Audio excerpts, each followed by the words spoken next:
Hi ಎಲ್ರಿಗೂ ನಮಸ್ಕಾರ. ಕನ್ನಡತಿಯ ಕತೆಗಳು ಯೂಟ್ಯೂಬ್ ಚಾನಲ್ಗೆ ನಿಮ್ಮೆಲ್ರಿಗೂ ಸ್ವಾಗತ. ಯಾರೆಲ್ಲ ಸಬ್ಸ್ಕ್ರೈಬ್ ಮಾಡ್ಕೊಳ್ಳದೆ ಕತೆಗಳನ್ನು ಕೇಳ್ತಿದ್ದೀರಾ, ದಯವಿಟ್ಟು ಸಬ್ಸ್ಕ್ರೈಬ್ ಮಾಡ್ಕೊಂಡು ಕತೆಗಳನ್ನ ಕೇಳಿ. ಹಾಗೆ ಕತೆ ಇಷ್ಟ ಆಗ್ತಿದ್ರೆ ಲೈಕ್ ಮಾಡಿ. ಈಗ ಮಿಸ್ಟರ್ ರಾವಣ ಕತೆಯ ನೆಕ್ಸ್ಟ್ ಎಪಿಸೋಡನ್ನು ಮುಂದುವರಿಸೋಣ. 1 ನಿಮಿಷ ಏನಾಯಿತು ಅಂತಲೇ ವಂಶಿಗೆ ಅರ್ಥ ಆಗಲಿಲ್ಲ. ಸಿತಾರಾಗೆ ವಿದ್ಯುತ್ ಸ್ಪರ್ಶವಾದಾಗಲಿಂದ ಭಯಕ್ಕಿಂತ ಮಗುವಿಗೆ ಏನಾದರೂ ಆಗ್ಬಿಡುತ್ತೋ ಅನ್ನೋ ಆತಂಕವೇ ವಂಶಿಗೆ ಹೆಚ್ಚಾಗಿತ್ತು. 1 ವಾರ ಅಷ್ಟೇ ಪರಿಚಯವಿದ್ರೂ ಸಿತಾರ ವಂಶಿಯ ಮನಸ್ಸಿಗೆ ಅತ್ಯಂತ ಹತ್ತಿರವಾಗಿದ್ಲು. ವಂಶಿ ಸ್ನಾನ ಮಾಡೋಕೆ ಹೋದ್ರೆ ಸಿತಾರ ಬಾತ್ರೂಮ್ ಬಾಗಿಲ ಬಳಿ ಕೂತು ಅವಳಿಗೋಸ್ಕರ ಕಾಯ್ತಿದ್ಲು. ಆ ಮಟ್ಟಿಗೆ ತಾಯಿಯ ಪ್ರೀತಿಗಾಗಿ ಹಂಬಲಿಸ್ತಿದ್ದ ಸಿತಾರಾಗೆ ವಂಶಿಯ ಅಗತ್ಯ ಅತ್ಯಂತ ಹೆಚ್ಚಾಗಿತ್ತು. ಸಿತಾರಾಳ ಸ್ಥಿತಿಯನ್ನು ನೆನೆದ ವಂಶಿ ತನ್ನ ಬಗ್ಗೆ ಯೋಚಿಸೋದನ್ನೇ ಮರೆತು ಬಿಟ್ಲು. ತನ್ನ ಪಕ್ಕದಲ್ಲಿ ಕೃತಿ ದ್ರೋಣನ ಕೋಪದ ಬಗ್ಗೆ ಏನೇನೋ ಭಯದಿಂದ ಮಾತಾಡ್ಕೊಳ್ತಿದ್ದಾಗ್ಲೂ ಅದನ್ನು ಸ್ವಲ್ಪ ಕೂಡ ಕಿವಿಗೆ ಹಾಕೊಳ್ದೆ ಮನಸ್ಸಿನಲ್ಲಿಯೇ ತನ್ನ ಇಷ್ಟ ದೇವತೆಯಾದ ದುರ್ಗಾದೇವಿಗೆ ಪ್ರಾರ್ಥನೆ ಸಲ್ಲಿಸ್ತಿದ್ಲು. ಕೃತಿ ಯಾವುದನ್ನು ನೆನೆದು ಭಯದಿಂದ ನಡುಗ್ತಿದ್ಲೋ ಆ ಭಯಕ್ಕೆ ಕಾರಣವಾದವನು ವೇಗದ ಹೆಜ್ಜೆಗಳನ್ನಿಡ್ತಾ ಸಿತಾರಳನ್ನು ದಾಖಲಿಸಲಾಗಿದ್ದ ತುರ್ತು ನಿಗಾ ಘಟಕದ ಕೋಣೆಯತ್ತ ಬರ್ತಿದ್ದ. ಅವನ ಕಣ್ಣುಗಳು ಪೂರ್ತಿಯಾಗಿ ವಂಶಿಯ ಮೇಲೆಯೇ ನೆಟ್ಟಿದ್ವು. ಕೆಲವು ವರ್ಷಗಳಿಂದ ದ್ರೋಣನ ಬಳಿ ಕೆಲಸ ಮಾಡ್ತಿದ್ದ ಕೃತಿಗೆ ಅವನ ನೋಟದ ಅರ್ಥ ಏನು ಅನ್ನೋದು ತಿಳಿದಿತ್ತು. ಏನಾಗುತ್ತೋ ಅಂತ ಅಸಹಾಯಕತೆಯಿಂದ ಕೃತಿ ವಂಶಿಯನ್ನ ನೋಡ್ತಿರುವಂತೆಯೇ ವೇಗವಾಗಿ ಬಂದವನು ಬಂದ ರಭಸದಲ್ಲೇ ವಂಶಿಯ ಉದ್ದನೆಯ ತಲೆಕೂದಲನ್ನ ಬಲವಾಗಿ ಹಿಡಿದು ಗೋಡೆಗೆ ಜಡ್ದ. ಅವನು ತನ್ನ ತಲೆಕೂದಲನ್ನ ಕೈಯಲ್ಲಿ ಹಿಡಿದ ತಕ್ಷಣವೇ ಎಚ್ಚೆತ್ತುಕೊಂಡ ವಂಶಿ ತನ್ನ ತಲೆ ಗೋಡೆಯತ್ತ ಹೋಗ್ತಿದ್ದಂತೆಯೇ ತಾನಾಗಿ ಕಣ್ಣುಗಳನ್ನು ಬಲವಾಗಿ ಮುಚ್ಕೊಂಡ್ಳು. ಢಮ್ ಅನ್ನೋ ಸದ್ದನ್ನು ಬಿಟ್ಟರೆ ಅವಳ ಕಿವಿಗಳಿಗೆ ಬೇರೇನೂ ಕೇಳಿಸ್ಲಿಲ್ಲ. ಕೆಲವು ಸೆಕೆಂಡ್ಗಳ ನಂತರ ವಂಶಿ ಮೆಲ್ಲನೆ ಕಣ್ಣುಗಳನ್ನು ತೆರೆದು ನೋಡಿದ್ಲು. ದ್ರೋಣ. ಅವನಿಗೆ ಕೊನೆ ಕ್ಷಣದಲ್ಲಿ ಏನನ್ನಿಸ್ತೋ ಏನೋ, ವಂಶಿ ತಲೆ ಕೂದಲನ್ನು ಹಿಡಿದು ಗೋಡೆಗೆ ಜಜ್ಜೋಕೆ ಹೋದಾಗ ಅವನ ಕೈಯೇ ಅವಳ ತಲೆಗೆ ಏಟಾಗದಂತೆ ಅಡ್ಡ ಬಂದು ತಡೀತು. ವಂಶಿಯ ತಲೆ ಗೋಡೆಗೆ ತಾಗದೆ ದ್ರೋಣನ ಕೈ ಮೇಲೆ ತಾಗಿತ್ತು. ಕೃತಿ ಮತ್ತು ಅಶೋಕ್ ಇಬ್ಬರು ಏನು ನಡೀತು ಅಂತ ಕಣ್ಣು ಬಾಯಿ ಬಿಟ್ಟು ನೋಡ್ತಿದ್ರೆ ವಂಶಿ ಭಯದಿಂದ ನಡುಗಿ ಹೋಗಿದ್ಲು. ಮಗುವನ್ನ ನೋಡ್ಕೊಳ್ಳೋಕೆ ಅವಳನ್ನು ನೇಮಿಸುವಾಗಲೇ 1ಕ್ಕಿಂತ ಹಲವು ಬಾರಿ ಒತ್ತಿ ಹೇಳಿದ್ದ ದ್ರೋಣ. ಹಾಗಿರುವಾಗ ಈ ಅನಾಹುತ ನಡೆದು ಹೋಗಿರೋದನ್ನ ಯಾರ ತಪ್ಪಿಗೆ ಸೇರಿಸೋದು? ಈ ಹಿಂದೆ ಇದ್ದ ಕೇರ್ ಟೇಕರ್ನ ನಿರ್ಲಕ್ಷ್ಯದಿಂದ ಅವರ ಪ್ರಾಣವೇ ಹೋಗಿದ್ದ ಸಂಗತಿ ಕರೆಯದ ಅತಿಥಿಯಂತೆ ವಂಶಿಯ ನೆನಪಿನಾಳದಿಂದ ಬಂದು ಹೋದಂತಾಯ್ತು. ಮರಣ ಭಯದಿಂದ ಅವಳು ದ್ರೋಣನನ್ನ ನೋಡ್ತಿದ್ಲು. ತುರ್ತು ನಿಗಾ ಘಟಕದ ಬಾಗಿಲಿಗೆ ಎದುರಾಗಿ ಹೋಗಿ ನಿಂತುಕೊಂಡ ದ್ರೋಣ ತನ್ನ ಕೈಗಳನ್ನು ಮುಷ್ಟಿ ಮಾಡಿ ಗೋಡೆಗೆ ಕುಟ್ಟಿದ್ದ ಶಬ್ದಗಳೇ ಅವನ ಕೋಪದ ಪ್ರಮಾಣವನ್ನು ಸಾರ್ತಿದ್ವು. ಯಾವಾಗಲೂ ಅವನ ನೆರಳಿನಂತೆ ಹಿಂಬಾಲಿಸೋ ಅಶೋಕ್ಗೂ ಆ ಕ್ಷಣದಲ್ಲಿ ಅವನ ಹತ್ರ ಹೋಗೋಕೆ ಕಾಲುಗಳು ನಡುಗಿದ್ವು. ತನ್ನ ಕಬ್ಬಿಣದಂತಿರೋ ಎರಡೂ ಕೈಗಳನ್ನು ಬಿಗಿದು ಕಣ್ಣುಗಳನ್ನು ಬಿಗಿಯಾಗಿ ಮುಚ್ಚಿ ದೀರ್ಘ ಉಸಿರು ಬಿಡೋದ್ರಲ್ಲೇ ದ್ರೋಣ ಎಂಥ ಸ್ಥಿತಿಯಲ್ಲಿದ್ದಾನೆ ಅನ್ನೋದು ಎಲ್ರಿಗೂ ಅರ್ಥ ಆಗ್ತಿತ್ತು. ಕಷ್ಟಕರವಾಗಿ ಕಳೆದ ಆ ನಿಮಿಷಗಳನ್ನು ಎಲ್ಲರೂ ಕಷ್ಟಪಟ್ಟೇ ತಳ್ಳಿದ್ರು. ದ್ರೋಣ ನಿಂತಿದ್ದ ಭಂಗಿಯಲ್ಲಿ ಯಾವುದೇ ಬದಲಾವಣೆ ಇರಲಿಲ್ಲ. ಕಲ್ಲಿನಂತೆ ಬಿಗಿಯಾಗಿ ನಿಂತಿದ್ದವನು ಕೊನೆಗೆ ಬಾಗಿಲು ತೆರೆದಾಗಲಷ್ಟೇ ತಲೆ ಎತ್ತಿ ನೋಡ್ದ. ಹೊರಗಡೆ ಬಂದ ಡಾಕ್ಟರ್ ದ್ರೋಣನನ್ನು ನೋಡಿ, ಚಿಂತಿಸಬೇಡಿ ಜಿ, ನಿಮ್ಮ ತಂಗಿ ಈಗ ಆರಾಮಾಗಿದ್ದಾರೆ, ಅಪಾಯದಿಂದ ಹೊರಗಿದ್ದಾರೆ ಅಂದರು. ದ್ರೋಣನ ಬಗ್ಗೆ ಚೆನ್ನಾಗಿ ತಿಳಿದಿದ್ದ ಹಾಗೆ ದ್ರೋಣನ ಕುಟುಂಬದ ಪರ್ಸನಲ್ ಡಾಕ್ಟರ್ ಆಗಿದ್ದ ದೇವ್ ಮೊದಲ ಮಾತಿನಲ್ಲೇ ಸಿತಾರಾಳ ಆರೋಗ್ಯದ ಬಗ್ಗೆ ತಿಳಿಸಿಬಿಟ್ರು. ಅವರಿಗೆ ತನ್ನ ತಲೆ ಆಡಿಸುವಿಕೆಯನ್ನಷ್ಟೇ ಉತ್ತರವಾಗಿ ನೀಡಿದ ದ್ರೋಣ. ಅವನ ಬಗ್ಗೆ ಚೆನ್ನಾಗಿ ತಿಳಿದವರಾಗಿದ್ದರಿಂದ ಇನ್ನೊಂದು 10 ನಿಮಿಷದಲ್ಲಿ ನೀವು ಒಳಗಡೆ ಹೋಗಿ ನೋಡಬಹುದು ಅಂದವರು ತಮ್ಮ ರೂಮ್ನತ್ತ ಹೊರಟು ಹೋದರು ಡಾಕ್ಟರ್. ಅವರ ಹಿಂದೆಯೇ ಅಶೋಕ್ ಕೂಡ ಹೋದ. ಸಿತಾರ ಚೇತರಿಸ್ಕೊಂಡಿದ್ದಾಳೆ ಅನ್ನೋ ಸುದ್ದಿಯೇ ವಂಶಿಯ ಹೊಟ್ಟೆಯಲ್ಲಿ ತಣ್ಣೀರು ಎರಚಿದಂತಾಯ್ತು. ಕೃತಿ ಮೆಲ್ಲನೆ ವಂಶಿಯ ಬಳಿ ಹೋಗಿ, ದೇವ್ರಿದಾನೆ ಕಣೆ, ಇಲ್ದಿದ್ರೆ ನಿನ್ನ ಹೆಣ ಮುಂಬೈನಲ್ಲೇ ಬಿದ್ದಿರ್ತಿತ್ತು ಅಂದ್ಲು. ವಂಶಿ ಅವಳನ್ನು ಕಣ್ಣೀರು ತುಂಬಿದ ಕಣ್ಣುಗಳಿಂದ ನೋಡಿ, ನನ್ನ ಸಾವಿಗೂ ನಾನು ಹೆದರೋದಿಲ್ಲ. ಸಿತಾರಾಳನ್ನು ನಾನು ಸರಿಯಾಗಿ ನೋಡ್ಕೊಳ್ಳೋದರಲ್ಲಿ ತಪ್ಪಿಬಿಟ್ಟೆ. ನನ್ನ ನಿರ್ಲಕ್ಷ್ಯದಿಂದ ಆ ಪುಟ್ಟ ಮಗುವಿಗೆ ಏನಾದರೂ ಆಗಿದ್ರೆ ನಾನೇ ಆತ್ಮಹತ್ಯೆ ಮಾಡ್ಕೊಳ್ತಿದ್ದೆ ಅಂತ ಖಡಕ್ಕಾಗಿ ಹೇಳಿದ್ಲು. ಈಗಷ್ಟೇ ಏನು ಜೀವ ಉಳಿದಿದ್ಯಾ? ಒಬ್ಬ ಗೆಳತಿಯಾಗಿ ನನ್ನಿಂದ ನಿನಗೆ ಒಂದೇ ಒಂದು ಸಹಾಯ ಮಾಡೋಕ್ಕೆ ಮಾತ್ರ ಸಾಧ್ಯ. ಜಿ ಇದುವರೆಗೆ ಯಾವುದೇ ಪ್ರತಿಕ್ರಿಯೆ ತೋರಿಸಿಲ್ಲ. ಬಹುಶಃ ಇನ್ಮುಂದೇನೆ ಅವರ ರುದ್ರತಾಂಡವ ಶುರುವಾಗುತ್ತೆ ಅನ್ಸತ್ತೆ. ದಯವಿಟ್ಟು ಜೀವ ಭಯದಲ್ಲಿ ಅವ್ರ ಕಾಲಿಗೆ ಮಾತ್ರ ಬಿದ್ದುಬಿಡ್ಬೇಡ. ನೀನು ಎಗರಿ ಅವರ ಕುತ್ತಿಗೆನ ಹಿಡಿದ್ರೂ ನಿನ್ನನ್ನು ಕ್ಷಮಿಸೋ ಸಾಧ್ಯತೆ ಇದೆ. ಆದರೆ ಅಪ್ಪಿತಪ್ಪಿಯೂ ಕಾಲನ್ನು ಮಾತ್ರ ಹಿಡ್ಕೋಬೇಡ ಅಂತ ಸಲಹೆ ನೀಡಿದ್ಲು ಕೃತಿ. ಯಾಕೆ ಅಷ್ಟೊಂದು ಅಹಂಕಾರನ? ಕಾಲು ಮುಟ್ಟಿದ್ರೆ ಆಗಲ್ವಾ? ಆ ತರಹ ಕಾಲಿನ ವಿಷಯದಲ್ಲಿ ಏನಾದರೂ ಫ್ಲ್ಯಾಶ್ ಬ್ಯಾಕ್ ಇದೆಯಾ ನಿಮ್ಮ ಅಜ್ಜಿಗೆ ಅಂದ್ಲು ವಂಶಿ. ಆರುವಾಗ ದೀಪ ಪ್ರಕಾಶವಾಗಿ ಉರಿಯುತ್ತೆ ಅಂತ ಕೇಳಲ್ಪಟ್ಟಿದ್ದೀನಿ. ಈಗಷ್ಟೇ ಕಣ್ಣಾರೆ ನೋಡ್ತಿದ್ದೀನಿ. ಈ ಸ್ಥಿತಿಯಲ್ಲೂ ನಿನ್ನ ಬಾಯಿ ಮಾತ್ರ ಅಡಗ್ತಿಲ್ವಲ್ಲ, ಸ್ವಲ್ಪ ಸುಮ್ಮನಿರು ಅಂದ್ಲು ಕೃತಿ. ಇವರಿಬ್ರು ಹಿಂಗೆ ಗುಸುಗುಸು ಅಂತ ಮಾತಾಡ್ಕೊಳ್ತಿರೋವಾಗಲೇ ಸಿತಾರಳನ್ನ ದಾಖಲಿಸಲಾಗಿದ್ದ ಕೋಣೆಯೊಳಗಡೆ ಪ್ರವೇಶಿಸ್ತಾ ದ್ರೋಣ. ಅವನ ಹಿಂದೆಯೇ ಹೋಗೋಕೆ ಹೆಜ್ಜೆ ಇಟ್ಟ ವಂಶಿಯನ್ನ ಹಿಡಿದು ತಡೆದ್ಲು ಕೃತಿ. ನೀನೆಲ್ಲಿ ಬಾಲು ಥರ ಹೊರಟಿದ್ಯಾ ಅಂದ್ಲು ಕೃತಿ. ಕೃತಿ, ಮಗು ಹೇಗಿದ್ದಾಳೋ ತಿಳಿತಿಲ್ಲ, ನನ್ನ ಕೈ ಬಿಡು, ನಾನು ಒಂದು ಮೂಲೆಯಲ್ಲಿ ನಿಂತು ನೋಡ್ಕೊಂಡು ಬಂದ್ಬಿಡ್ತೀನಿ ಅಂದ್ಲು ವಂಶಿ. ಅದೆಲ್ಲ ಏನೂ ಬೇಡ, ಸ್ವಲ್ಪ ಹೊತ್ತು ಏನೂ ಮಾತಾಡದೆ ಸುಮ್ಮನೆ ನಿಂತ್ಕೊ. ಮುಂದೆ ಏನು ನಡೆಯುತ್ತೆ ಅಂತ ನನ್ನ ಹೊಟ್ಟೆಯಲ್ಲಿ ಉರಿಯಾಗ್ತಿದೆ. ನಿನ್ನನ್ನು ಸಿತಾರ ಪಕ್ಕದಲ್ಲಿ ನೋಡಿದ್ರೆ ಜಿಯ ಪ್ರತಿಕ್ರಿಯೆ ಹೇಗಿರುತ್ತೋ ಹೇಳೋಕೆ ಸಾಧ್ಯ ಇಲ್ಲ ಅಂತ ಕೃತಿ ಹೇಳಿದ್ದನ್ನು ಕೇಳಿ ನಡುಗಿದ್ಲು ವಂಶಿ. ಒಳಗಡೆ ಬಾಡ್ ಹೋದ ಬಳ್ಳಿಯಂತೆ ತುಟಿ ಚಾಚಿ ಕಪ್ಪಾಗಿ ಕಣ್ಣು ತೆರೆದೇ ಮಲಗಿದ್ಲು ಸಿತಾರ. ಮಕ್ಕಳು ನಿದ್ರೆ ಮಾಡುವಾಗ ಅವರನ್ನು ನೋಡಬಾರ್ದು ಅಂತ ಹಿರಿಯರು ಹೇಳ್ತಾರೆ. ಯಾಕೆಂದರೆ ಮಕ್ಕಳು ನಗುವಾಗ ತುಂಟಾಟ ಮಾಡುವಾಗ ಇರೋದಕ್ಕಿಂತ ನಿದ್ರಿಸುವಾಗ ಅತ್ಯಂತ ಮುದ್ದು ಮುದ್ದಾಗಿ ಕಾಣಿಸ್ತಾರೆ. ಜಗತ್ತಿನ ಸಮಸ್ತ ನೆಮ್ಮದಿಯು ನಿದ್ರಿಸೋ ಮಗುವಿನ ಮುಖದಲ್ಲಿ ಸಿಗುತ್ತೆ. ಈ ಮಾತನ್ನು ಹೇಳ್ಕೊಡೋಕೆ ಹಿರಿಯರು ಇಲ್ಲದಿರೋ ಕಾರಣದಿಂದ ಯಾವಾಗಲೂ ನಿದ್ರಿಸೋ ತಂಗಿಯ ಮುಖವನ್ನು ಸಮಯ ಹೋಗೋದೇ ತಿಳಿದಂತೆ ನೋಡ್ತಿದ್ದ ದ್ರೋಣ. ಸೌಂದರ್ಯ ಅಂದರೆ ಅಂತಹ ಸೌಂದರ್ಯ, ಮಾತುಗಳಲ್ಲಿ ಹೇಳಲಾಗದ ಸೌಂದರ್ಯ, ಜಗತ್ತಿನ ಸಮಸ್ತ ಕವಿಗಳು ವರ್ಣಿಸೋಕೆ ಸೋತ ಸೌಂದರ್ಯ, ಇನ್ನು ವರ್ಣಿಸೋಕೆ ಪದಗಳಿವ್ಯಾ ಅನ್ನೋ ಅರ್ಥ ಮಾಡ್ಕೊಳ್ಳಲಾಗದ ಸೌಂದರ್ಯ. ವಂಶಿ ಬಂದ ಈ 1 ವಾರದಿಂದಷ್ಟೇ ಆ ಅಭ್ಯಾಸ ದ್ರೋಣನಿಗೆ ತಪ್ಪು ಹೋಗಿತ್ತು. ಅಯ್ಯೋ, ಇದೇನಿದು, ನಿದ್ರೆ ಮಾಡ್ತಿರೋ ಮಗುನ ಹೀಗೆ ನೋಡ್ತಾ ನಿಂತಿದ್ರಲ್ಲ, ನಿಮ್ಮ ಕಣ್ಣೇ ಬಿದ್ದುಬಿಡುತ್ತೆ ಅಂತ ಸಿತಾರಳನ್ನೇ ಕಣ್ಣಿಡದೆ ನೋಡ್ತಿದ್ದವನನ್ನು ಅಟ್ಟಿದ್ಲು ವಂಶಿ. ಏನು ಕಣ್ಣು ಬೀಳುತ್ತೆ ಅಂದ ದ್ರೋಣ. ಮತ್ತೇನು, ನಿಮ್ಮ ಕೆಟ್ಟ ಕಣ್ಣೇ ಸಿತಾರ ಮೇಲೆ ಬೀಳುತ್ತೆ. ಕಲ್ಲಿನ ಏಟು ಬಿದ್ದರೂ ಬೀಳಬಹುದು, ಕಣ್ಣೇಟು ಬೀಳಬಾರ್ದು ಅಂತ ಹೇಳ್ತಾರೆ. ಅದರಲ್ಲೂ ನಿದ್ರೆ ಮಾಡ್ತಿರೋ ಮಗುನ ಹೀಗೆ ನೋಡಿದ್ರೆ ನಮ್ಮ ಅಮ್ಮಂದಿರಂತೂ ಸುಮ್ಮನೆ ಬಿಡೋದಿಲ್ಲ. ನಾಳೆ ಮೊದಲನೇ ಕೆಲಸ ಸಿತಾರಾಗೆ ದೃಷ್ಟಿ ತೆಗಿಬೇಕು. ಇನ್ನು ಮುಂದೆ ನಿದ್ರೆ ಮಾಡೋ ಮಗುವನ್ನು ಹೀಗೆ ನೋಡೋ ಕೆಲಸ ಇಟ್ಕೋಬೇಡಿ ಅಂತ ಸಿತಾರಾಗೆ ಹೊದಿಕೆ ಹೊದಿಸ್ತಾ ದ್ರೋಣನನ್ನ ಮುಖ ಗಂಟಿಕ್ಕಿಕೊಂಡು ಹೇಳ್ತಿದ್ಲು ವಂಶಿ. ತನ್ನ ತಂಗಿನೇ ನೋಡಬಾರ್ದು ಅಂತ ತನಗೇ ನಿಯಮ ಹಾಕೋ ಅವಳನ್ನು ಕೊಂಚ ಮುಖ ಗಂಟಿಕ್ಕಿ ನೋಡಿದವನು, ಚಿಕ್ಕ ಮಗು ಅಂತಾನೇ ನೋಡಬಾರ್ದು, ದೊಡ್ಡ ಮಗುವನ್ನು ನೋಡಬಹುದಲ್ವಾ ಅಂತ ಸಿತಾರಳ ರೂಮ್ನಲ್ಲಿದ್ದ ಕುರ್ಚಿಯಲ್ಲಿ ಗಂಭೀರವಾಗಿ ಕೂತು ವಂಶಿಯನ್ನು ಕಣ್ತುಂಬಿಕೊಳ್ಳೋಕೆ ಆರಂಭಿಸ್ತಾ ದ್ರೋಣ. ಅವನು ತನ್ನನ್ನೇ ನೋಡ್ತಿರೋದನ್ನು ಕಂಡ ತಕ್ಷಣ ಕೆಂಡದ ಮೇಲೆ ನಿಂತವಳಂತೆ ವಂಶಿಯ ಕೈಗಳು ಸರಿಯಾಗಿದ್ದ ಬಟ್ಟೆಯನ್ನು ಇನ್ನೊಮ್ಮೆ ಸರಿಯಾಗಿದೆಯಾ ಅಂತ ಸರಿಪಡಿಸ್ಕೊಂಡ್ವು. ಸಿತಾರಾಗೆ ಹೊದಿಕೆ ಹೊದಿಸೋ ನೆಪದಲ್ಲಿ ತನ್ನ ದೇಹಕ್ಕೂ ಅರ್ಧ ಭಾಗವನ್ನು ಸೇರಿಸಿ ಹೊತ್ಕೊಂಡ್ಲು. ಹಾಡ್ತಾ ಇದ್ದ ಜೋಗುಳ ಹಾಡು ಆತಂಕದಲ್ಲಿ ಅಯ್ಯಯ್ಯೋ ಅಂತ ಬದಲಾಯಿತು. AC ರೂಮ್ನಲ್ಲೂ ಬೆವರು ಹರಿಯೋಕೆ ಶುರುವಾಗಿತ್ತು ಅವಳಿಗೆ. ಅವಳನ್ನು ತನ್ನ ನೋಟದಿಂದಲೇ ಕಾಡ್ದವನು ಇಂದಿನ ಕೋಟಾಗೆ ಇದು ಸಾಕು ಅನ್ನುವಂತೆ ಅಷ್ಟಕ್ಕೆ ಎದ್ದು ಹೊರಟು ಹೋಗಿದ್ದ ದ್ರೋಣ. ಮಾರನೇ ದಿನ ವಂಶಿ ಹೇಳ್ದಂತೆ ಸಿತಾರಾಗೆ ಮೆಣಸಿನಕಾಯಿಯಿಂದ ದೃಷ್ಟಿ ತೆಗೆದಿದ್ಲು. ಇದನ್ನೆಲ್ಲ ಈಗ ICU ರೂಮ್ನಲ್ಲಿ ಕುತ್ಕೊಂಡು ನೆನಪಿಸ್ಕೊಂಡು ನೋಡ್ತಿದ್ದ ದ್ರೋಣ. ಒಂದು ವೇಳೆ ತನ್ನ ಕಣ್ಣೇ ಸಿತಾರಾಗೆ ಬಿದ್ದುಬಿಡ್ತೋ ಏನೋ ಅಂತ ಭಯಗೊಂಡ. ಸಿತಾರ ತಲೆ ಕೂದಲನ್ನು ಸವರಿ ಮಗುವಿನ ಹಣೆಗೆ ಮುತ್ತಿಟ್ಟು ಹೊರಗಡೆ ಬಂದವನ ಕಣ್ಣುಗಳು ಇದುವರೆಗೆ ಇದ್ದ ಕರುಣೆಯನ್ನು ಕಳ್ಕೊಂಡಿದ್ವು. ಕೆಂಡದಂತಹ ನೋಟವನ್ನು ವಂಶಿ ಮೇಲೆ ಬೀರಿದವನು ಅವಳನ್ನು ಬಲವಾಗಿ ಎಳ್ಕೊಂಡು ಹಾಸ್ಪಿಟಲ್ಲಿಂದ ಹೊರಗಡೆ ಬಂದ. ಕೃತಿಯನ್ನು ಹಿಂತಿರುಗಿ ನೋಡ್ತಲೇ ಅವನ ಕೈಯಲ್ಲಿ ಬಲಿಪಶುವಾಗಿ ಹೋದ್ಲು ವಂಶಿ. ವಂಶಿಯನ್ನು ಸೀಟ್ನಲ್ಲಿ ತಳ್ಳಿ ಡ್ರೈವರ್ ಸೀಟಿಗೆ ಬಂದು ಕಾರನ್ನು ಚಲಾಯಿಸ್ತಾ ದ್ರೋಣ. ಅವನ ಜೊತೆಗೆ ಕಾರ್ನಲ್ಲಿ ಪ್ರಯಾಣಿಸುವಾಗಲೇ ಅಂದಿನಂತೆ ಇಂದು ಗುಂಡಿನ ದಾಳಿಯಂತಹ ಘಟನೆ ಏನಾದರೂ ನಡೆದುಬಿಡುತ್ತೇನೋ ಅಂತ ಒಳಗೊಳಗೆ ಭಯಪಡ್ತಿದ್ಲು ವಂಶಿ. ಕಾರಿನ ವೇಗವು ಅವಳ ಹೊಟ್ಟೆಯಲ್ಲಿ ನಡುಕ ಹುಟ್ಟಿಸಿತ್ತು. ಭಯಪಟ್ಟಂತೆ ಏನೂ ಆಗದೆ ಅವಳನ್ನು ಮನೆಗೆ ಕರ್ಕೊಂಡು ಬಂದಿದ್ದ ದ್ರೋಣ.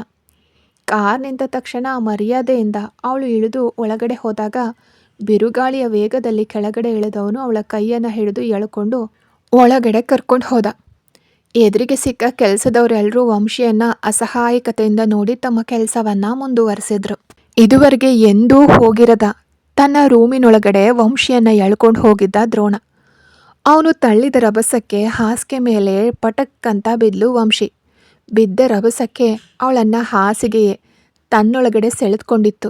ಆ ಮೆತ್ತನೆ ಹಾಸಿಗೆ ಚಲ್ಲಾಪಿಲ್ಲಿಯಾಗಿ ಬಿದ್ದಿದ್ರಲ್ಲಿ ಅವಳು ಧರಿಸಿದ್ದ ಲಾಂಗ್ ಸ್ಕರ್ಟ್ ಮೇಲೆ ಸುರುಳಿ ಸುತ್ತಕೊಂಡಿತ್ತು. ವೇಗವಾಗಿ ಅದನ್ನು ಎಳೆದು ಸರಿ ಮಾಡ್ಕೊಳ್ತಾ ಹಾಸಿಗೆಯಿಂದ ಎದ್ದು ನಿಲ್ಲೋಕೆ ಪ್ರಯತ್ನಿಸಿದ್ಲು. ಅವಳ ಪ್ರಯತ್ನವನ್ನು ಹುಸಿಗೊಳಿಸಿ ಕ್ಷಣದಲ್ಲಿ ಮತ್ತೆ ಅವಳನ್ನು ಹಾಸಿಗೆ ಮೇಲೆ ತಳ್ಳಿ ಅವಳ ಕುತ್ತಿಗೆಯನ್ನು ಬಿಗಿಯಾಗಿ ಹಿಡ್ಕೊಂಡಿದ್ದ ದ್ರೋಣ.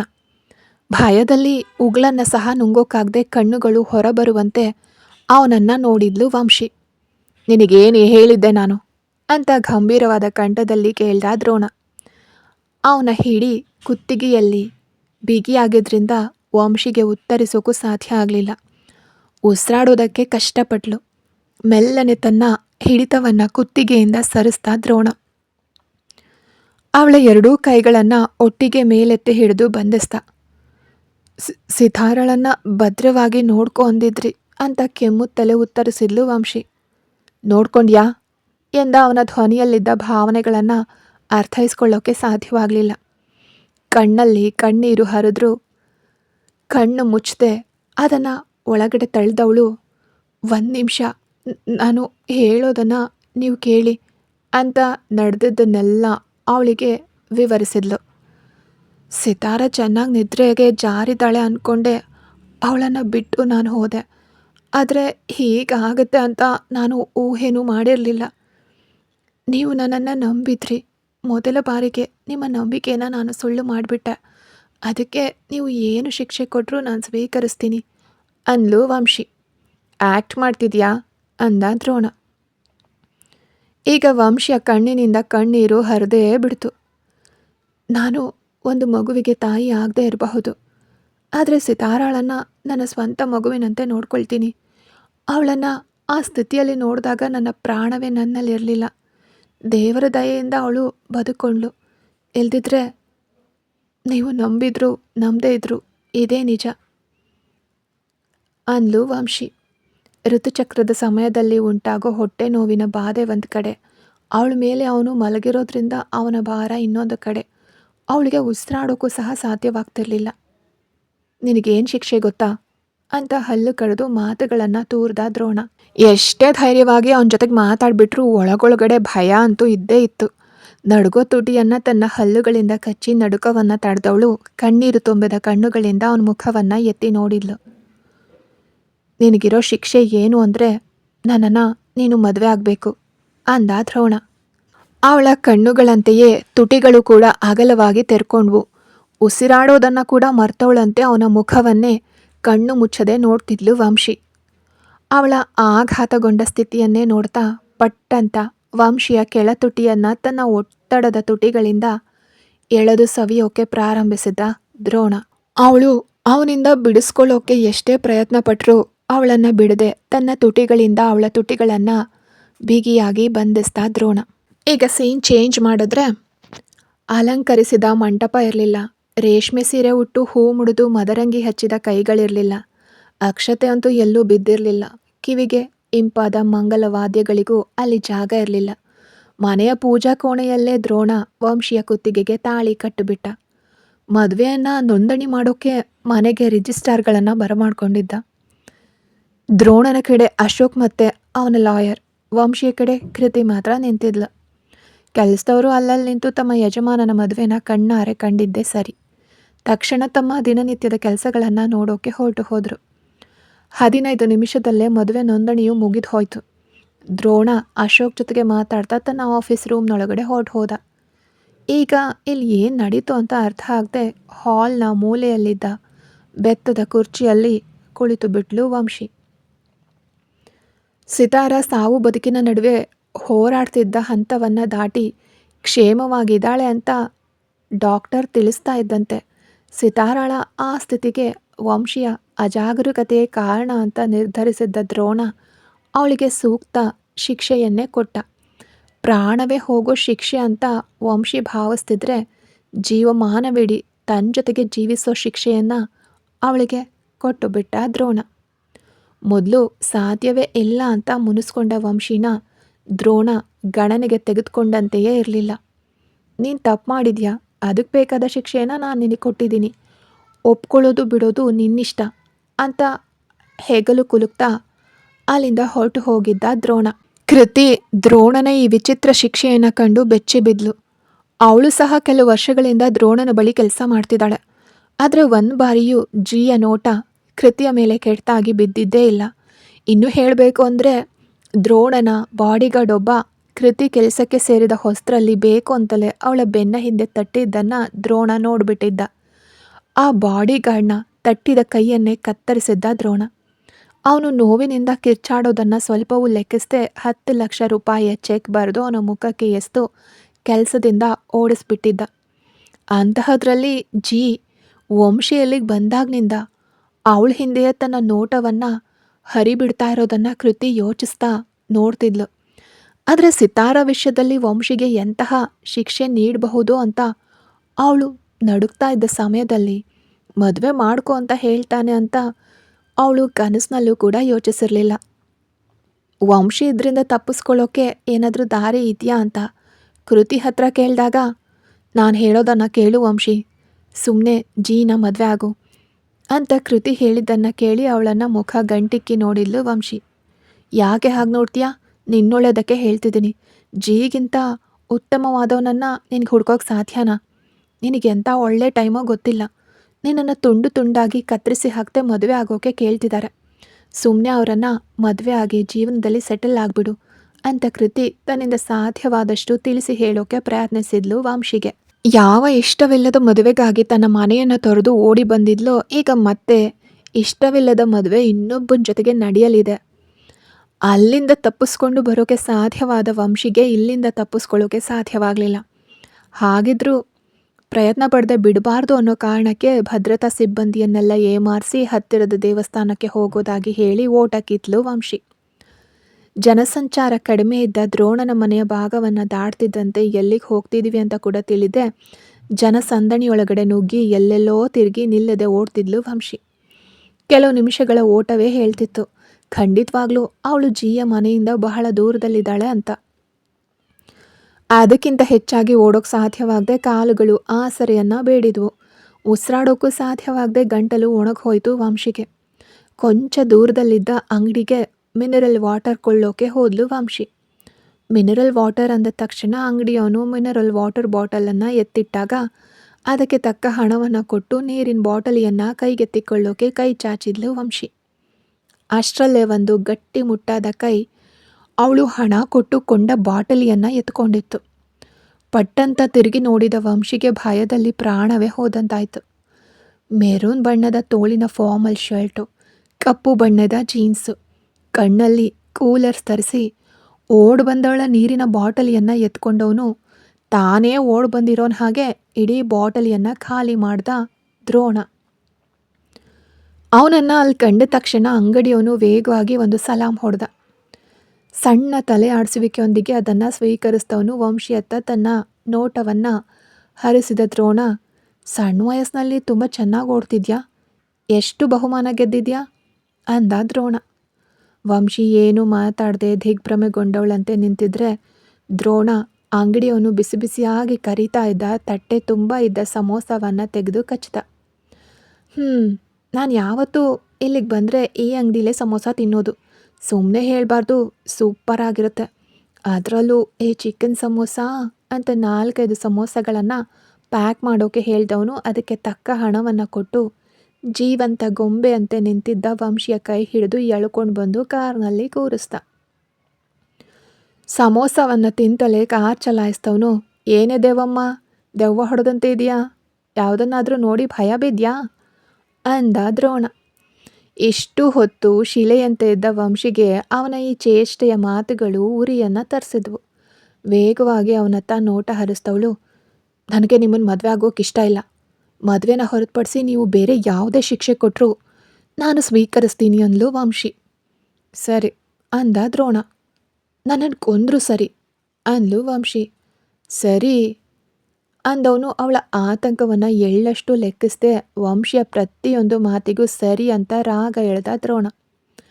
ಅವನ ಈ ಶಾಂತ ರೀತಿಯ ನಡವಳಿಕೆ ವಂಶಿಗೆ ಭಯಕ್ಕಿಂತ ಹೆಚ್ಚಾಗಿ ಕೋಪವನ್ನು ತರಿಸಿತ್ತು. ಏನು ಸರಿ, ನಾನು ಏನು ಹೇಳ್ತಿದ್ದೀನಿ? ನನ್ನ ಕಷ್ಟ ನಿಮಗೆ ತಮಾಷೆ ಆಗಿದೆಯಾ? ನಿಮ್ಮನ್ನು ಯಾರೂ ಮುಟ್ಟಲಾಗದ ಜಾಗದಲ್ಲಿ ಇದ್ದೀರಾ ಅಂತ ಅಹಂಕಾರನ? ತುಂಬ ಹಾರಾಡಬೇಡಿ. ಎಷ್ಟೇ ಹಾರಾಡಿದ್ರೂ ನೀವು ಕೂಡ ಸಾಮಾನ್ಯ ಮನುಷ್ಯನೇ. ನಿಮಗೂ ಸಾವು ಒಂದಲ್ಲ ಒಂದಿನ ಬಂದೇ ಬರುತ್ತೆ ಅಂತ ಆಕ್ರೋಶವಾಗಿ ಒಟಗುಟ್ಟಿದ್ಲು ವಂಶಿ. ದ್ರೋಣ ಅದಕ್ಕೂ ಯಾವುದೇ ಪ್ರತಿಕ್ರಿಯೆ ನೀಡದೆ ಪಾರ್ಸಲ್ನಲ್ಲಿದ್ದ ಇನ್ನೊಂದು ಸಮೋಸವನ್ನು ತೆಗೆದು, ಆ ಚಿಲ್ಲಿ ಚಟ್ನಿ ಪಾರ್ಸಲ್ ಬಿಚ್ಚಿಕೊಡು ಕೊಂಚ ಅಂದಿದ್ದೆ ತಡ. ವಂಶಿಗೆ ಬಂದ ಕೋಪಕ್ಕೆ ಮಿತಿಯೇ ಇರಲಿಲ್ಲ. ಅವನ ಕೈಯಲ್ಲಿದ್ದ ಸಮೋಸಾನ ಸಟಕ್ಕಂತ ಕಸ್ಕೊಂಡು ಅವನ ಪಕ್ಕದಲ್ಲಿದ್ದ ತೆರೆದ ಕಿಟಕಿ ಮೂಲಕ ಹೊರಗಡೆ ಎಸ್ದೆ ಬಿಟ್ಲು. ನಾನು ನೋಡಿದ್ರೆ ನಿಂಗೆ ಹುಚ್ಚಿ ಥರ ಕಾಣಿಸ್ತಿದ್ಯಾ? ನಿನ್ನ ಬೆದರಿಸೋದಕ್ಕೆಲ್ಲ ಭಯಪಡೋಳು ನಾನಲ್ಲ. ನಮ್ಮಪ್ಪನ ಕಿರುಕುಳದಲ್ಲೇ ಬಾಳ್ದವಳು ನಾನು. ನಿನ್ನ ಹುಚ್ಚಾಟಕ್ಕೆಲ್ಲ ಭಯಪಟ್ಟು ನಡ್ಗೋಕ್ಕೆ ಸಾಧ್ಯ ಇಲ್ಲ. ಮಿತಿ ಮೀರಿ ಹೋದರೆ ನಿನಗೇನು ಮಾಡೋಕ್ಕೆ ಸಾಧ್ಯ? ನನ್ನನ್ನು ಕೊಲ್ಲಬಹುದು ನೀನು, ಅಷ್ಟೇ ತಾನೇ? ನೀನೇನು ನನ್ನನ್ನು ಕೊಲ್ಲೋದು? ನಿನ್ನ ಬಂದೂಕನ್ನು ಕೊಡು, ನಾನೇ ಶೂಟ್ ಮಾಡ್ಕೊಂಡು ಸತ್ತು ಹೋಗ್ತೀನಿ ಅಂದ್ಲು ವಂಶಿ. ಆದರೆ ವಂಶಿ ಕಿರುಚಾಟವನ್ನು ಲೆಕ್ಕಿಸದೆ ಕಾರ್ ವೇಗ ಪಡೆದು ಅವರ ಮನೆ ತಲುಪಿತ್ತು. ಆ ಮನೆಯನ್ನು ನೋಡ್ತಿದ್ದಂತೆ ವಂಶಿಯ ಮನಸ್ಸು ಕೊಸಿದು ಹೋಯಿತು. ಬೇರೆ ದಾರಿ ಇಲ್ಲದೆ ಅವಳು ಮೆಲ್ಲನೆ ಇಳಿದು ನಡೆದ್ಲು. ಅವಳ ಹಿಂದೆಯೇ ಬಿರುಗಾಳಿಯ ವೇಗದಲ್ಲಿ ಬಂದವನು ಅವಳ ಕೈಯನ್ನು ಹಿಡಿದು ಎತ್ತಿ ತನ್ನ ಹೆಗಲ ಮೇಲೆ ಹಾಕ್ಕೊಂಡ. ವಂಶಿ ಒದ್ದಾಡ್ತಿದ್ರು ಅವಳನ್ನು ಎತ್ಕೊಂಡು ಬಂದವನು ತನ್ನ ರೂಮಿನೊಳಗಡೆ ಹೋಗಿ ಬಾಗ್ಲನ್ನು ಮುಚ್ಚಿದ. ಈಗಲೂ ತನ್ನನ್ನು ಹಾಸಿಗೆ ಮೇಲೆಯೇ ಎಸಿತಾನೆ ಅನ್ನೋ ಆಲೋಚನೆಯಲ್ಲಿದ್ದ ವಂಶಿ ದಿಢೀರನೆ ನೆಲದಲ್ಲಿದ್ದ ಒಂದು ಮನುಷ್ಯ ತೂರುವಷ್ಟು ಅಳತೆಯ ಟೈಲ್ಸ್ ಪಕ್ಕಕ್ಕೆ ಸರಿದಾಗ ಶಾಕ್ ಆದ್ಲು. ಅವನ ಹೆಗಲ ಮೇಲೆ ಬಟ್ಟೆಯಂತೆ ಬಿದ್ದಿದ್ದವಳು ಬಾಯಿ ಬಿಟ್ಟು ನೋಡ್ತಿದ್ರೆ ನೆಲದಲ್ಲಿ ಉಂಟಾದ ಪ್ರವೇಶ ದ್ವಾರದಲ್ಲಿ ಇಳಿದು ನಡೆಯೋಕೆ ಆರಂಭಿಸ್ದ ದ್ರೋಣ. ಮೆಟ್ಟಿಲುಗಳಾಗಿ ಅದು ಕೆಳಗಡೆ ಹೋಗ್ತಿದ್ರೆ ಪಾತಾಳಕ್ಕೆ ತಲುಪಿದ ಮೇಲೆ ಅವಳನ್ನು ಕೆಳಗಡೆ ಇಳಿಸ್ತವನು. ಹಳದಿ ದೀಪಗಳು ಅವನ ಉಸಿರು ನೀಡ್ತಿದ್ದಂತೆ ಆ ಜಾಗಕ್ಕೆ ತಮ್ಮ ಬೆಳಕಿನ ಸಾಮರ್ಥ್ಯವನ್ನು ತೋರಿದ್ವು. ನೋಡಿದ ತಕ್ಷಣ ಅರ್ಥ ಆಯಿತು, ಇದು ಅವನ ಪರ್ಸನಲ್ ರೂಮ್ ಅಂತ. ಅಲ್ಲಲ್ಲಿ ಇಡಲಾಗಿದ್ದ ಹೆಸರರಿಯದ ಆಯುಧಗಳು, ವಿಚಿತ್ರವಾದ ವಾತಾವರಣ, ಇದು ಇವನೊಬ್ಬನೇ ಬಂದು ಹೋಗೋ ರಹಸ್ಯ ಕೋಣೆ ಅಂತ ಅರ್ಥ ಆಯಿತು ವಂಶಿಗೆ. ಅವಳ ಬೆಚ್ಚಿ ಬಿದ್ದ ಕಣ್ಣುಗಳನ್ನು ಲೆಕ್ಕಿಸದೆ ಅವಳನ್ನು ಹಿಡಿದು ಎಳ್ಕೊಂಡು ನಡೆದವನು ಅಲ್ಲಿದ್ದ ಒಂದು ಕಬ್ಬಿಣದ ಬಾಗ್ಲನ್ನು ತೆರೆದ. ಆ ಕೋಣೆಯಲ್ಲಿ ಒಂದೇ ಒಂದು ಕುರ್ಚಿ ಮಾತ್ರ ಇತ್ತು. ಅದರಲ್ಲಿ ಅವಳನ್ನು ತಳ್ಳಿ ಅವಳು ಚೇತರಿಸ್ಕೊಳ್ಳೋದ್ರೊಳಗಡೆನೆ ಬಾಗ್ಲನ್ನು ಮುಚ್ಕೊಂಡು ಅಲ್ಲಿಂದ ಹೊರ ಬಂದ ದ್ರೋಣ. ಕತ್ತಲೆ ಕಣ್ಣಿಗೆ ಸರಿ ಹೊಂದೋಕೆ ಕೆಲವು ಸೆಕೆಂಡುಗಳು ಬೇಕಾದವು ವಂಶಿಗೆ. ಕತ್ತಲೆ ಕಣ್ಣಿಗೆ ಅಭ್ಯಾಸವಾದೊಡನೆ ಮೆಲ್ಲನೆ ಕುರ್ಚಿಯಿಂದ ಎದ್ದು ಆ ಗೋಡೆಗಳನ್ನು ಮುಟ್ಟಿ ನೋಡಿದ್ಲು. ಅವಳ ಮನಸ್ಸು ಕತ್ತಲೆ ಕೋಣೆಯಲ್ಲಿ ಮುಚ್ಚಿಟ್ಟ ತಕ್ಷಣ ನಿನ್ನನ್ನು ಮದುವೆ ಆಗ್ಬಿಡ್ತೀನಾ ಅಂತ ಸವಾಲು ಹಾಕ್ತಿತ್ತು. ಮರುಕ್ಷಣವೇ ಅವಳು ಮುಟ್ಟಿದ ಗೋಡೆಯಲ್ಲಿ ವಿಕಾರ ದೆವ್ವದ ರೂಪದ ಆಕೃತಿ ಆ ಅಂತ ಕಿರಿಚಿತು. ಅದು ಕಿರಿಚಿದ ಕಿರಿಚಾಟಕ್ಕಿಂತ ಅದನ್ನು ನೋಡಿ ಭಯ ಬಿದ್ದ ವಂಶಿ ಕೆಲವು ಹೆಜ್ಜೆ ಹಿಂದೆ ಬಿದ್ದು ನೆಲದ ಮೇಲೆ ಬಿದ್ಲು. 4 ಕಡೆಯ ಗೋಡೆಗಳು ಸ್ಕ್ರೀನ್ ರೂಪದಲ್ಲಿ ವಿನ್ಯಾಸಗೊಂಡಿದ್ವು. ಅದು 3D ಎಫೆಕ್ಟ್ನಲ್ಲಿ. ತಂತ್ರಜ್ಞಾನವನ್ನು ಈ ಮಟ್ಟಿಗೆ ಅವನು ಬಳಸ್ತಾನೆ ಅಂತ ವಂಶಿ ಊಹಿಸಿಯೂ ಇರಲಿಲ್ಲ. ಭಯ ಪಡಬೇಡ ದೇವಮ್ಮ, ಅದು ನಿಜವಾದ ದೆವ್ವ ಅಲ್ಲ, ದೆವ್ವದ ಸಿನಿಮಾ. ನಿಮ್ಮನ್ನು ಮದುವೆ ಆಗ್ತೀನಿ, ಬಾಗಿಲು ತೆರೀರಿ ದ್ರೋಣ ಅಂತ ಹೇಳೋವರೆಗೂ ಅಲ್ಲೇ ಜಾಲಿಯಾಗಿ ಸಿನಿಮಾ ನೋಡ್ತಾ ಕೂತಿರು ಅಂತ ಆ ಕೋಣೆಯಲ್ಲಿ ಅಳವಡಿಸಲಾಗಿದ್ದ ಸ್ಪೀಕರ್ನಲ್ಲಿ ಎಲ್ಲೋ ಒಂದು ಕಡೆಯಿಂದ ಅವನು ಮಾತಾಡೋದು ಕೇಳಿಸ್ತು. ಅದನ್ನು ಬರೀ ಸಿನಿಮಾ ಅಂತ ಹೇಳೋಕ್ಕೂ ಸಾಧ್ಯ ಇರಲಿಲ್ಲ. 3D ಎಫೆಕ್ಟ್ ಆಗಿದ್ದರಿಂದ ಆ ಭಯಾನಕ ಟರ್ಕಿ ದೇಶದ ದೆವ್ವದ ಸಿನಿಮಾ ನಿಜವಾದ ದೆವ್ವವನ್ನೇ ವಂಶಿಯ ಕಣ್ಣ ಮುಂದೆ ತಂದು ನಿಲ್ಲಿಸಿತ್ತು. ಅವಳ ಹೃದಯವೇ ನಡುಗೆ ಹೋಯಿತು. ಬಂದೂಕನ್ನು ತೋರಿಸಿದ್ರೆ ಬಹುಶಃ ನಡುಗದೆ ನಿಂತ್ಕೋತಿದ್ಲೋ ಏನೋ ವಂಶಿ. ಆದರೆ ಅವಳ ಕಣ್ಣ ಮುಂದೆ 4 ಕಡೆ ಘೋರ ದೆವ್ವವನ್ನು ನೋಡಿದ ತಕ್ಷಣ ಅದು ಸಿನಿಮಾವಾಗಿದ್ರೂ ಅದನ್ನು ತಡ್ಕೊಳ್ಳೋಕ್ಕಾಗದೆ ಕಿರ್ಚಿಗೋಗರೆದು ಆಕ್ರಂದನ ಮುಗಿಲು ಮುಟ್ಟಿತ್ತು. ಕೊನೆಗೆ ಆ ಕೋಣೆಯೇ ಅದರುವಂತೆ ಕಣ್ಣುಗಳನ್ನು ಬಿಗಿಯಾಗಿ ಮುಚ್ಕೊಂಡು, ನಾನು ನಿಮ್ಮನ್ನು ಮದುವೆ ಆಗ್ತೀನಿ ದ್ರೋಣ, ದಯವಿಟ್ಟು ಬಾಗಿಲು ತೆರೀರಿ ಅಂತ ಗಟ್ಟಿಯಾಗಿ ಕಿರಿಚಿದ್ಲು. ಮರುಕ್ಷಣವೇ ಆ ಸಿನಿಮಾ ನಿಲ್ಲಲ್ಪಟ್ಟಿತ್ತು. ಕೆಲವು ಸೆಕೆಂಡುಗಳಲ್ಲಿ ಬಾಗಿಲು ತೆರೆಯಲ್ಪಟ್ಟಾಗ ಒಳಗಡೆ ಸುಸ್ತಾಗಿ ಬಿದ್ದಿದ್ದ ಅವಳನ್ನು ಎತ್ಕೊಂಡು ತನ್ನ ರೂಮಿಗೆ ಬಂದು ತಲುಪಿದ ದ್ರೋಣ. ದ್ರೋಣ ನೀಡಿದ ಆಘಾತದ ಕಾರಣದಿಂದಾಗಿ ಮುಂದಿನ 2 ದಿನಗಳು ತೀವ್ರ ಜ್ವರದಿಂದ ಬಳಲಿದ್ಲು ವಂಶಿ. ಸಿತಾರ ಸಹ ಹುಷಾರಾಗಿ ಮನೆಗೆ ಬಂದು ತಲುಪಿದ್ಲು. ಇನ್ನು ಅವನ ಕಿರುಬೆರಳನ್ನು ಕೂಡ ಅಲುಗಾಡಿಸೋಕ್ಕಾಗದ ಸ್ಥಿತಿಯಲ್ಲಿ ವಂಶಿ ಮತ್ತು ದ್ರೋಣನ ಮದುವೆ ಸಾಂಗವಾಗಿ ನೆರವೇರಲ್ಪಟ್ಟಿದೆ.